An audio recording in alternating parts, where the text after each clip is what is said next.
रस्त्यात अश्लील चाळे करणाऱ्या गौरव अहुजानं माफी मागितली आहे। शास्त्रीनामा भागात भर रस्त्यात गौरव अहुजानं मद्यधुंद अवस्थेत अश्लील चाळे करत महिलांच्या समोरच त्याने लघुशंका केली। या प्रकरणानंतर सर्वच स्तरातून गौरवच्या कृत्याचा निषेध करण्यात आला। त्यानंतर आता आरोपी गौरव अहुजानं माफी मागितली आहे। आरोपी गौरव अहुजा बॅस्टन पब मध्ये पहाटेपर्यंत पार्टी करत असल्याचं निष्पन्न झालंय। या प्रकरणातील दुसरा आरोपी भाग्येश ओसावलला अटक करण्यात आली आहे।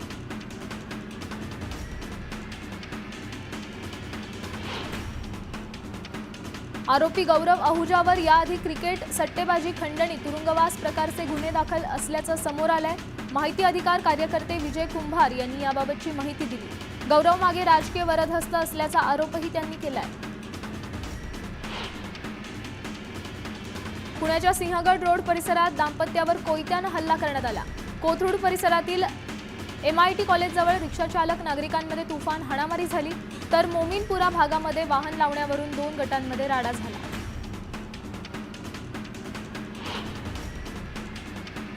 अमरावतीच्या बेलोरा विमानतळाला संतश्रेष्ठ गुलाबराव महाराज यांचं नाव देण्याचं जवळपास निश्चित झाल्याची माहिती मिळते। गुलाबराव महाराजांचं नाव विमानतळाला देण्याचा निर्णय सरकारने घेतल्यानंतर खासदार अनिल बोंडेंनी आभार मानले। मुंबईच्या कांदिवली पश्चिमेतील पै कुटुंबियांचं दुकान शिवसेना विभाग प्रमुख लालसिंह राजपुरोहित यांनी विकत घेतलं, मात्र पै कुटुंबाला योग्य मोबदला दिला नाही। यानंतर अंजली दमानी यांची तक्रार त्यांनी केली होती। याची दखल घेत आता लालसिंह राजपुरोहित यांच्या विरोधात गुन्हा दाखल करण्यात आला आहे।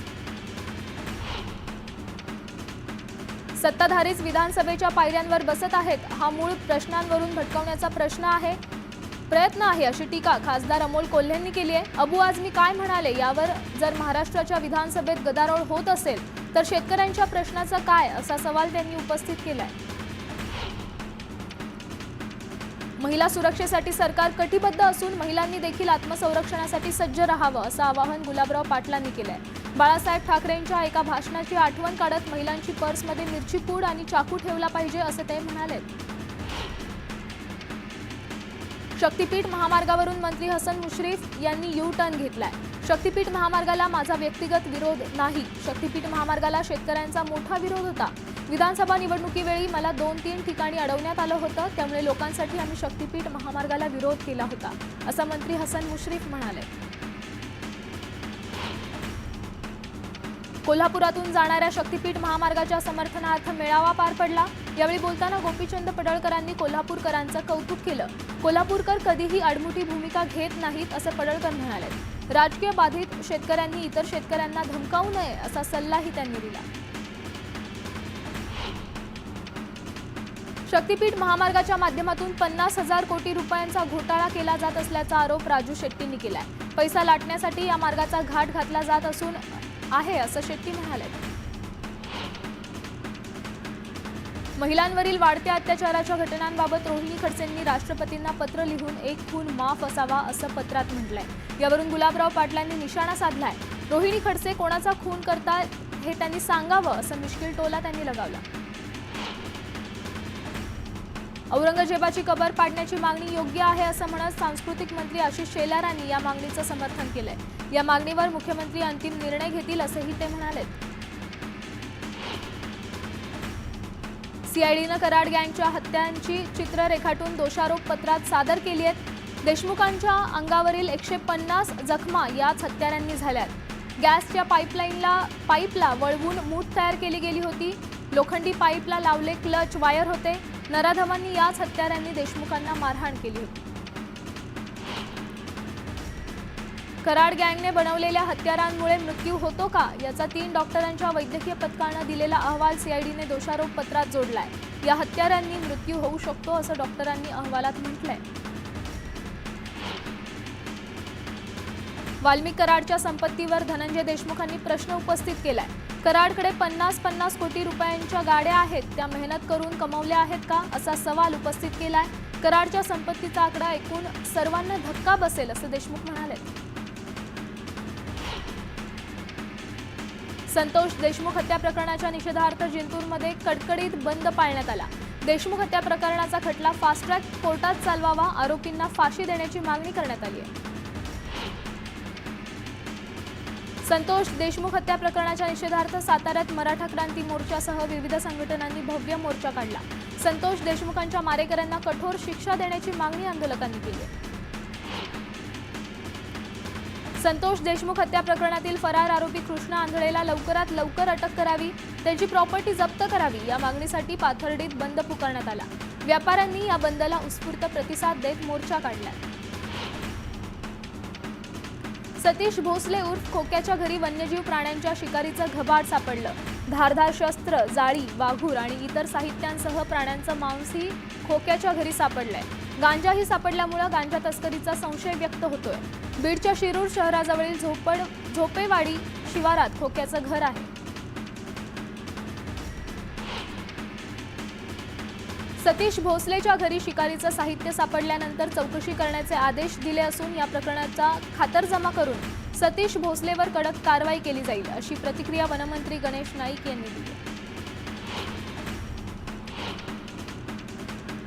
शेतकरी नेते रविकांत तुपकर यांचे अत्यंत विश्वासू आणि निकटवर्तीय सहकारी डॉक्टर ज्ञानेश्वर टाले यांच्या मेहकर उपविभागीय दंडाधिकाऱ्यांनी 1 वर्षासाठी तडीपारीची कारवाई केली आहे। यामुळे शेतकऱ्यांमध्ये संतापाची लाट उसळली असून राजकीय आकसापोटी कारवाई केल्याचा आरोप शेतकरी करतायत। बुलढाणा जिल्ह्यातील खामगाव तालुक्यात महसूल अदालतीच्या माध्यमातून ग्रामीण भागातील महसूल प्रकरणांचा निपटारा केला जातोय। मुख्यमंत्र्यांनी दिलेल्या 100 दिवसांच्या कृती आराखडा उपक्रमाच्या माध्यमातून प्रलंबित कामं तातडीनं केली जात आहेत, त्यामुळे शेतकरी आणि ग्रामीण भागातील लोकांना दिलासा मिळतोय। महाराष्ट्रातील सोयाबीन उत्पादक शेतकऱ्यांचं 5,000 कोटींचं नुकसान झालंय। क्विंटल मागे शेतकऱ्याला 1,000 रुपयांचा फटका बसत असल्याचं म्हणत भावांतर योजना लागू करण्याची मागणी शेतकरी नेते विजय जावधिया यांनी केली आहे। अकोला शहरात विनापरवाना उभारण्यात आलेल्या दुकानांमधून खुलेआम चिकन मटणाची विक्री होत असल्याची बाब समोर आली आहे। याची प्रशासनाकडून गंभीर दखल घेण्यात आली असून उमरी भागातील अतिक्रमणांवर कारवाई सुरू आहे। बुलढाण्यात शिवसेनेच्या वतीने आंदोलन करण्यात आलंय। अबू आझमी आणि वाल्मिक कराडच्या विरोधात शिवसेना आक्रमक झाली आहे। कराडांनी आझमींच्या प्रतिमेला जोडो मारत निषेध नोंदवण्यात आलाय। नाशिकच्या मेहर सिग्नल परिसरात हिंदू संघटनांच्या वतीने रास्ता रोको करण्यात आलाय। शिरपूरमध्ये पोलिसांनी हिंदूंवर अत्याचार केल्याचा आरोप करत पोलीस निरीक्षक के पाटील यांच्यावर कारवाईची मागणी करण्यात येते। जळगावमध्ये बुद्धिस्ट इंटरनॅशनल नेटवर्कतर्फे जिल्हाधिकारी कार्यालयासमोर धरणे आंदोलन करण्यात आलं। महाबोधी विहार बौद्ध बांधवांच्या ताब्यात देण्याची मागणी आंदोलकांनी केली आहे। माता भगिनींच्या सन्मानासाठी शिव्याबंदी आणि विधवा महिलांच्या सन्मानाबाबत शासन निर्णय व्हावा या मागणीसाठी अहिल्यानगरच्या सौंदाळा येथील ग्रामस्थ आमरण उपोषणाला बसलेत। सौंदाळा या गावाने काही दिवसांपूर्वी शिव्याबंदीचा ठराव मंजूर केला होता। धुळ्यात शिवप्रतिष्ठान हिंदुस्थान संघटनेच्या वतीने पोलीस अधिकारी कार्यालयावर मोर्चा काढण्यात आला।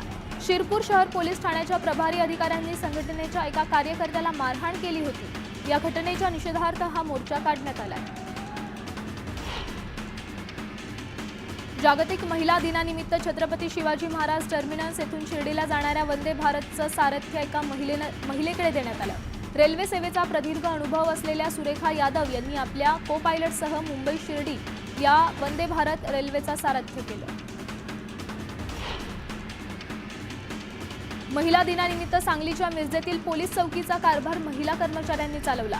महिला पोलीस कर्मचारी आणि अधिकाऱ्यांमध्ये आत्मविश्वास वृद्धिंगत व्हावा यासाठी हा उपक्रम राबवण्यात आला। सातारा जिल्ह्यातील मान्याची वाडीत महिला दिनानिमित्त लक्ष्मी मुक्ती योजनेच्या माध्यमातून महिलांना जमिनीच्या 7 बाऱ्यावर स्थान देण्यात आलंय। पुरुषांच्या बरोबरीचं स्थान देऊन महिलांना 7 बारा उताराची प्रत भेट देण्यात आली। जागतिक महिला दिनानिमित्त अमरावती महानगरपालिकेत महिला दिनाचा कार्यक्रम घेण्यात आलाय। यावेळी उत्कृष्ट कामगिरी करणाऱ्या महिलांचा सत्कार करण्यात आला। हिंगोलीत महिला दिनानिमित्त महिला आर्थिक विकास महामंडळाच्या वतीने मेळाव्याचं आयोजन करण्यात आलं होतं। बचत गटातील महिलांनी उत्पादित केलेल्या वस्तूंच्या विक्रीसाठी जिल्हास्तरीय प्रदर्शनाचे आयोजनही यावेळी करण्यात आलं। महिला दिनानिमित्त गोंदिया आगारात कार्यरत असणाऱ्या महिलांचं स्वागत करत त्यांना शुभेच्छा देण्यात आल्या। गोंदिया आगारात एकूण 40 महिला आहेत। यातील 11 महिला देखभाल दुरुस्ती तर उर्वरित महिला वाहकाचे काम पाहतात। अंधेरीतील पालिका कार्यालयात महिला दिन साजरा करण्यात आला। यावेळी कॅन्सरबाबत जनजागृती सत्र आणि तपासणी शिबिर आयोजित करण्यात आलं। महिला दिनानिमित्त धुळ्यात स्वयंसिद्ध जिल्हास्तरीय सरस वस्तू आणि विक्री प्रदर्शनाचं आयोजन करण्यात आलं।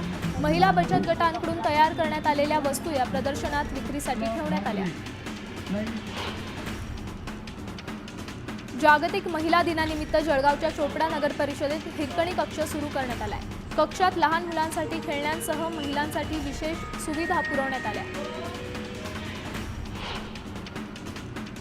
भिवंडी तालुक्यातील मैंदे गावात महिला दिनानिमित्त महिला मेळावा घेण्यात आला। विविध क्षेत्रात उल्लेखनीय कार्य करणाऱ्या महिलांचा यावेळी विशेष सन्मान करण्यात आला। वाशिममध्ये एसटी आगारात कार्यरत महिला कर्मचाऱ्यांचा महिला दिनानिमित्त विशेष सन्मान करण्यात आला। या कार्यक्रमात महिला कर्मचाऱ्यांमध्ये मोठा उत्साह दिसून येतो। जगद्गुरू संत तुकाराम महाराजांच्या त्रिशकोत्तर अमृत महोत्सव सोहळ्यानिमित्त देहूचे मुख्य मंदिरात भंडारा डोंगर दिंडी सोहळा आयोजित करण्यात आला। या दिंडीमध्ये प्रत्येकी 375 ध्वजधारी, कलशधारी, तुळशीधारी, कीर्तनकार, टाळकरी, मृदुंग सेवक, वीणाधारी यांचा समावेश असणार आहे। इंदापूर पंचायत समितीत महिला बचत गटांसाठी कर्ज वाटप महामेळावा घेण्यात आलाय। या मेळाव्यात 121 महिला बचत गटांना 5,09,00,000 रुपयांच्या कर्जाचं वाटप करण्यात आलं। बीडच्या केस तालुक्यातील इस्थळमध्ये विठ्ठल रुक्मिणी मंदिर आणि महादेवाच्या मंदिराचा कलशरोहण सोहळा मोठ्या उत्साहात पार पडला। या सोहळ्याला इस्थळमधील सर्व स्त्रिया एकत्र आल्या होत्या। यावेळी विविध कार्यक्रमांचंही आयोजन करण्यात आलं होतं। यावेळी गावकऱ्यांमध्ये आनंदाचं वातावरण पाहायला मिळालं। जळगावच्या नाशिराबादेत भागवत पारायण ग्राम महोत्सवानिमित्त भव्य शोभायात्रा काढण्यात आली। टाळ मृदुंगाच्या गजरात भक्तिमय वातावरणात ही शोभायात्रा पार पडली। रोटरी क्लब ऑफ बॉम्बेच्या वतीनं प्रौढ साक्षरता अभियानांतर्गत 30,000 साक्षर लाभार्थ्यांचा सत्कार करण्यात आला। स्थानिक लोकांना साक्षरतेच्या बाबतीत सक्षम करण्यासाठी मागील 3 महिन्यात विशेष प्रयत्न करण्यात आले। प्रसिद्ध अभिनेते अजिंक्य देव यांनी सहकुटुंब तुळजाभवानी मातेचं दर्शन घेतलं। यावेळी मंदिर संस्थांतर्फे देव कुटुंबियांचा सत्कार करण्यात आला।